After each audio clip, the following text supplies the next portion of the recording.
Good afternoon, everyone. My name is Scott Hutson, and I'm the Housel Middle School Security Officer. Today, we're going to be reviewing GAP 1 and GAP 2 training. This is presented by me, but it's part of our security team. And you can grab the emails there if you have any questions.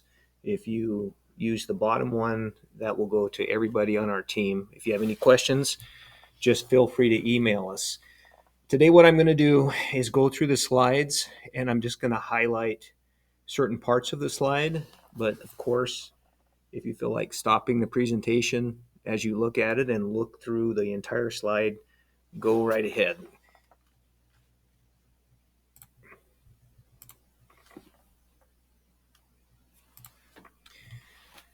So one thing we hear quite commonly across the nation is the police are only minutes away and we can call them anytime we need them. Here's what's interesting. Nationally, we know that if an armed intruder comes into the school with the intent to harm us, a person is harmed every 14 to 20 seconds on average.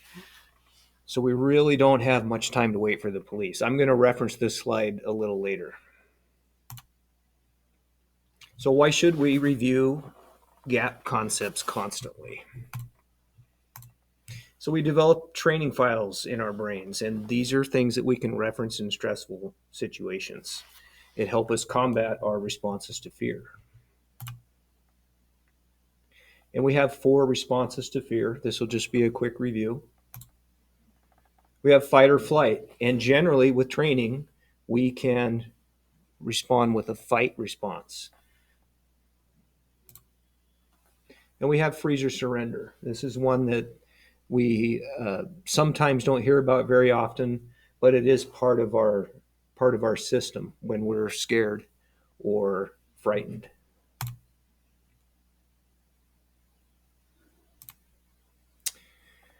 So for this slide, the important thing to remember is at Marjorie Stoneman, the shooting event lasted 91 seconds, and this resulted in 34 people being killed or injured.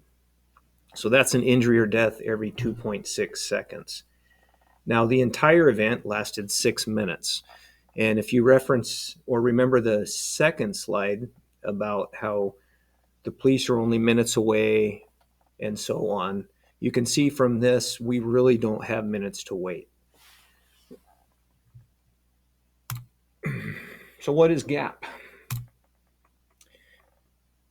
Simply put, GAP focuses on that time from when the intruder enters the school and starts the attack to when the police can get there and help us. So we know it takes the police 3 to 14 minutes to get to our school and help us. So we're on our own. Now, the number of minutes at Foster Schools has been reduced by having security personnel on every campus that are trained and equipped to stop the shooter. Now, this part that's the last sentence is important because even though we're here, teachers and staff are still at the front line in the defense against a shooter. Remember, if an attack happens, your security officer is going straight to the problem. And behind us is you and your school or your classroom locking down.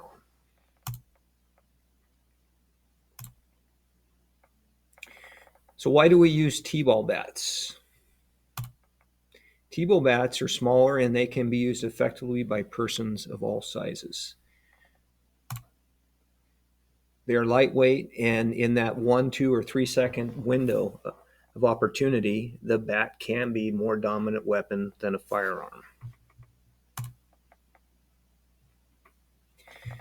Now for this slide, when we're looking at the RCW, that's the Revised Code of Washington. Those are the laws that govern us in Washington State. And under 9A 16020, we can use force, and it's lawful in the following cases. There are many cases where it's lawful, but number 3 is what we reference for our GAP program. You can use force whenever used by a party about to be injured or by another lawfully aiding him or her in preventing or attempting to prevent an offense against his or her person. So we're well within our legal rights to defend our students against an attacker.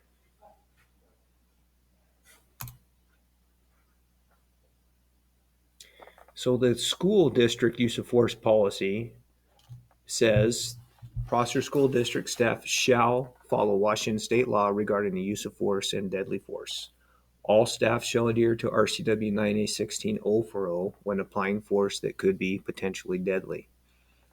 And you are expected to use your GAP training and GAP protocols to protect your students.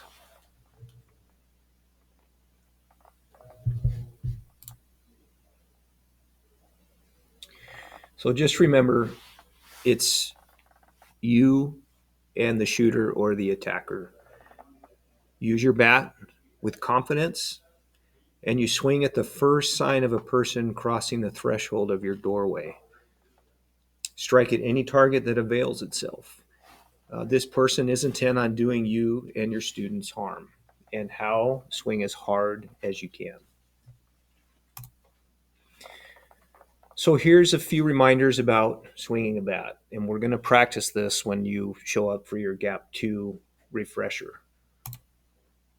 Remember, we are not tapping the target. Impact weapons work by using mass, speed, and sticking to the target. Imagine you're hitting a home run in baseball. You hit and stick to the target. You swing all the way through.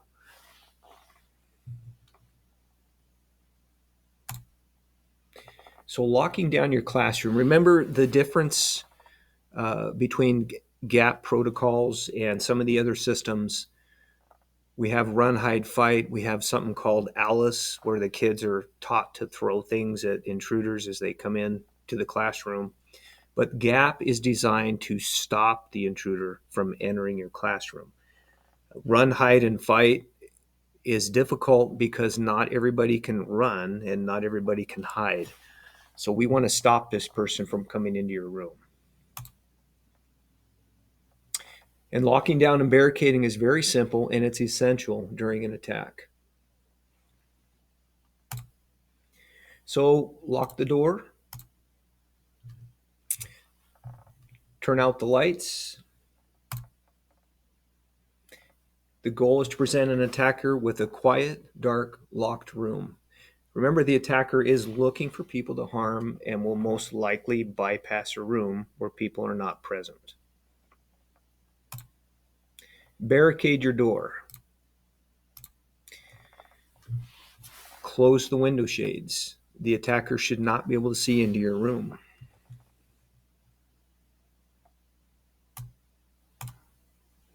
And hide.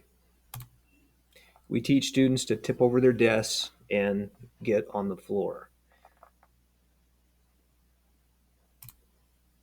And you, as a teacher, stand with your T-ball bat ready. Swing hard and repeat as necessary to disable the attacker or drive the attacker back into the hallway. This is the last slide for the review. When you arrive for your GAP 2 training, which is actually swinging the T-ball bat, please bring your issued T-ball bat. If you don't have one, after you swing, we will issue one that you can take back with you. Thank you for your time, and we'll see you at your training. Thank you.